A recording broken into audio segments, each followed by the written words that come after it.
Bienvenidos a Diálogo Bíblico.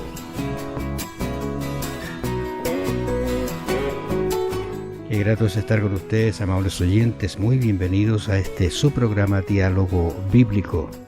Con ustedes el pastor Juan Villanao. Muchas gracias. Y que les habla Raúl Medina. Iniciamos una nueva semana, una nueva conversación, basado lógicamente en el libro de Deuteronomio, que es el libro que estamos estudiando. Recuerde usted que estamos extrayendo lecciones de ese libro que Moisés escribió. Y en esta oportunidad hay una pregunta, llamémosla así, una pregunta retórica. Vamos a ver eso de retórica, pero porque ¿qué nación grande hay? Interesante, porque las preguntas retóricas traen un contenido que no necesitan respuesta, porque está intrínsecamente la respuesta en la pregunta. Pero ahí está. En el libro de Deuteronomio 4:8 justamente está esa la pregunta. Dice: ¿y qué nación grande hay que tenga estatutos y juicios justos, como es toda esta ley que yo pongo hoy delante de vosotros? ¿Qué te parece, Juan, esta lección de esta semana? Bueno, a través de los días de estudio vamos a descubrir qué es lo peculiar, lo singular de este pueblo que lo hacía ser superior. ¿Ya? Pero no era superior en términos de riqueza o grandeza o sabiduría que ellos en sí podían tener, sino cómo la gracia y el poder de Dios se manifestaba en ellos. El mérito siempre es de Dios, y Él los constituye y los pone en esa plataforma elevada en función de una misión. No era para tener un artefacto en un museo, en exhibición, sino en función de una misión que debían cumplir. Estoy pensando que esa es la idea de cuando escribe esta pregunta Moisés, porque las grandes naciones en realidad logran su poder de forma política, territorios, hazañas de guerra, dinero, ¿no es cierto?, que se guardan o que tienen. Pero el pueblo de Israel no se caracterizaba, como tú dices, por eso en realidad. Era un pueblo que, como dice la misma escritura, insignificante, más que todos los otros pueblos. Pero había algo que lo mantenía distinto, que era distinto, que lo hacía diferenciar o diferido de las otras naciones. El primer tema que vamos a ver esta semana es: no añadiréis ni disminuiréis. Y aquí ya partimos con algún tema trascendente. Aquí en Deuteronomio 4 leemos: Ahora pues, oh Israel, oye los estatutos y decretos que yo os enseño, para que los ejecutéis y viváis, y entréis y poseáis la tierra que Jehová, el Dios de vuestros padres, os da. No añadiréis a la palabra que yo os mando, ni disminuiréis de ella, para que guardéis los mandamientos que Jehová vuestro Dios, que yo os ordeno. Y ahí está la base, ¿te fijas? Pero ¿de qué estamos hablando entonces? ¿De qué ley, de estatutos, de qué normas? Las que Dios le designó. Pero la advertencia primera es no añadir. ¿Por qué será? ¿Será que uno también hace lo mismo cuando aparece algún reglamento? Alguien decía por allí que aparece la ley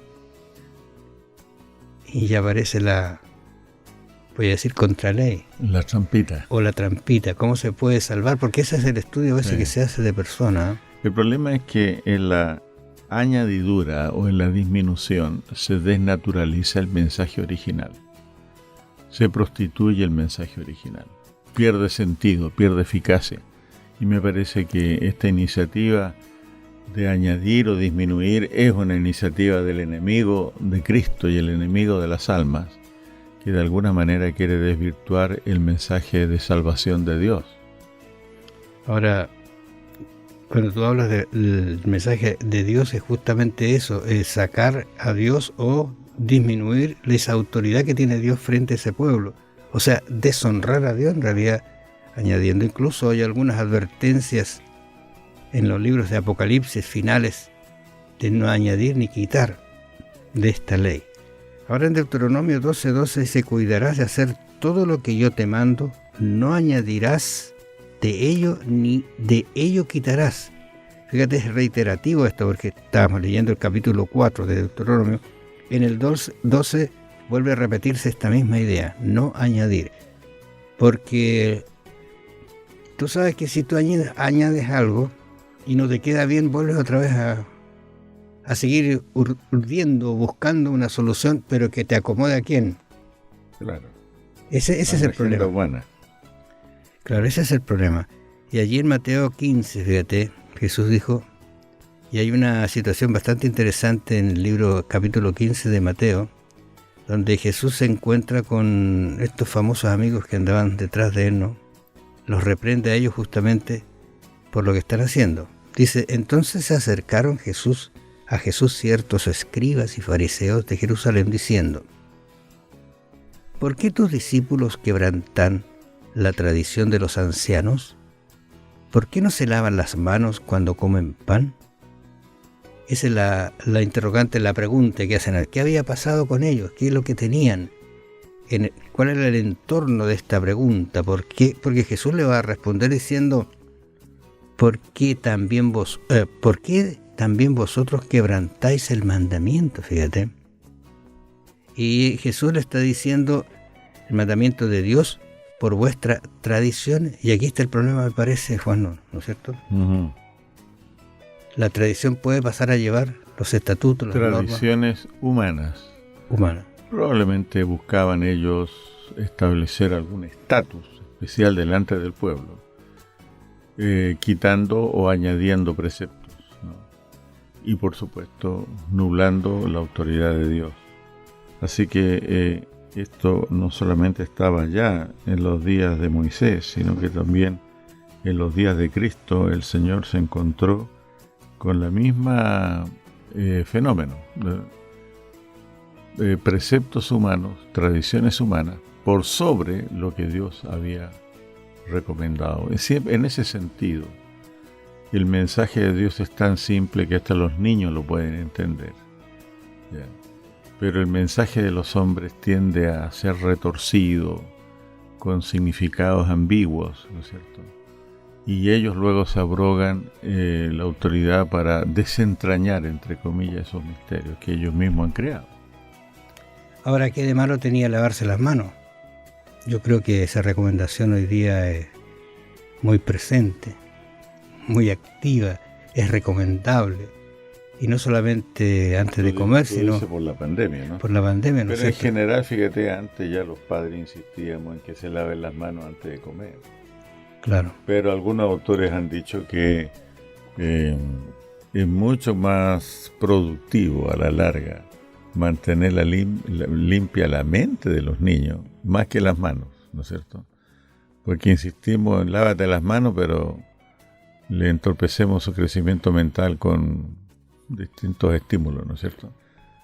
Y justamente Jesús aborda el tema, fíjate la respuesta que da, porque le dice cuál es el problema, pero Jesús le dice porque Dios mandó, dice, ¿por qué también vosotros quebrantáis el mandamiento de Dios por vuestra tradición? Porque Dios mandó diciendo, y aquí viene el tema, honra a tu padre y a tu madre, y el que maldiga a padre o a madre muera irremisiblemente. Pero vosotros, mire, y aquí está la situación, pero vosotros, ¿qué pasa con ellos? Decís, cualquiera que diga a su padre o a su madre, es mi ofrenda a Dios, todo aquello con que pudiera ayudarle, ya no ha de honrar a su padre o a su madre, así habéis invalidado el mandamiento de Dios por vuestra tradición. Y luego le dice hipócrita. ¿Cuál es el problema? Bastaba decir eso y tener el padre abandonado, no cuidarlo, no visitar, la viuda, qué sé yo. Entonces, esas son las cositas que Jesús está diciendo y Moisés también está escribiendo. No añadiréis ni disminuiréis nada. Es para pensarlo, que el Señor los bendiga, los acompañe y nos encontramos mañana. ¿Deseas estudiar la Biblia? Solicita el curso bíblico Jesús, Restaurador de la Vida, enviando un WhatsApp al +569 6480 8088 y permite fortalecer la confianza en la palabra de Dios y ayudar a las personas a encontrar en ella a Jesús, el Restaurador de la Vida.